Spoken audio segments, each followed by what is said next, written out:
జరుగుతుందా? ఎస్ అండి. ఇప్పుడు బంగ్లాదేశ్లో అల్లర్లో ప్రధానమైన ఒక డిమాండ్ ఏంటంటే భారతదేశం జోక్యం చేసుకోకూడదు. అదేవిధంగా నవంబరు 17వ తారీఖున షేక్ హసీనాకి అక్కడ ఉరి శిక్ష విధించడం జరిగింది. మనందరికీ తెలుసు. ఇది ఇంటర్నేషనల్ ట్రిబ్యునల్ ఆఫ్ బంగ్లాదేశ్ ఉరి శిక్ష విధించింది.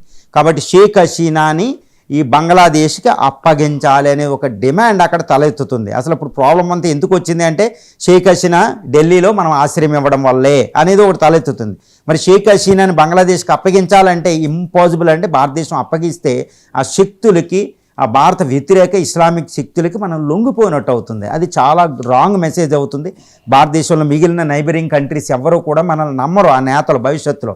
కాబట్టి షేక్ హసీనా, ఎందుకంటే షేక్ హసీనా అవామీ లీగ్ పార్టీకి ఇప్పటికి కూడా కోటాను కోట్ల మంది అక్కడ మద్దతు ఉంది. ఎందుకంటే గత 18 సంవత్సరాలకు అధికారంలో ఉండే అతిపెద్ద పొలిటికల్ పార్టీ అండి అది కూడా ఆ జాతిపిత, బంగ్లా జాతిపిత ముజిబుర్ రెహమాన్, షేక్ ముజిబుర్ రెహమాన్ స్థాపించిన పార్టీ అది.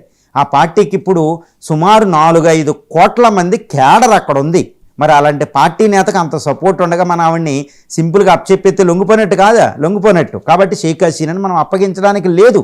ఎందుకంటే గత జులైలో రెవల్యూషన్ వచ్చిన తర్వాత ఆగస్టు 5వ తారీఖు 2024 ఆవిడ పదవి దిగిపోయిన తర్వాత త్రిపుర మీదుగా న్యూఢిల్లీ వచ్చి ఇక్కడ ఆశ్రయం పొందుతున్నారు. అప్పటి నుంచి భారత్ అద్భుతమైన ఆశ్రయం ఇస్తుంది. కానీ భారతదేశం ఒకటే చెప్తుంది, ఏమనంటే మేము ఆవిడ్ని పొలిటికల్ కార్యకలాపాలకు అనుమతించడం లేదు. ఆవిడ సోషల్ మీడియా, ఆవిడ మొబైల్ ద్వారా ఆవిడ కమ్యూనికేట్ అవుతుంది. దాన్ని మేము నిరోధించలేం, వాళ్ళకి హక్కులు ఉంటాయి కాబట్టి. అంటే బంగ్లాదేశ్ వ్యతిరేక శక్తులకి మేము అడ్డా కాదు అని చెప్తుంది.